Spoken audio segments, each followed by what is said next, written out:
4. મૃતોપજીવીઓ સેપ્રોટ્રોફ્સ. તમે શાક માર્કેટમાં મશરૂમના પેકેટ વેચાતા જોયા હશે. તમે વર્ષા ઋતુમાં સડતા લાકડા ઉપર છત્રી અથવા ડાઘાયુક્ત પોચી રચના પણ જોઈ હશે. ચાલો આપણે શોધીએ કે તેઓ કયા પ્રકારના પોષક તત્વો લે છે અને ક્યાંથી મેળવે છે. બ્રેડનો ટુકડો લો, તેને પાણી દ્વારા ભીનો કરો. તેને હૂંફાડી અને ભેજવાળી જગ્યા પર 2-3 દિવસ, જ્યાં સુધી રૂંવાટી જેવા ધબ્બા ના દેખાય ત્યાં સુધી રાખો. આ ધબ્બા સફેદ, લીલા, કથ્થાઈ કે બીજા અન્ય રંગના પણ હોઈ શકે.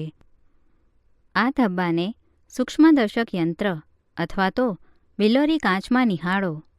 મોટાભાગે તમને બ્રેડના ટુકડા પર રૂ જેવા તાંતણા જોવા મળશે. આ સજીવોને ફૂગ એટલે કે ફંગાઈ કહેવાય છે. તેઓ જુદા પ્રકારે પોષણ મેળવે છે.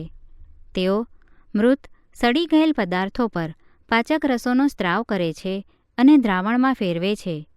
પછી તેઓ તેમાંથી પોષક તત્વો શોષે છે. આવા પ્રકારનું પોષણ કે જેમાં મૃત અને સડી ગયેલા પદાર્થોના દ્રાવણમાંથી પોષણ મેળવાય તેને મૃતોપજીવી પોષણ સેપ્રોટ્રોફિક ન્યુટ્રિશન કહેવાય છે. જે વનસ્પતિ મૃતોપજીવી પોષણ પદ્ધતિ ધરાવે છે તેને મૃતોપજીવી સેપ્રોટ્રોફ્સ કહે છે.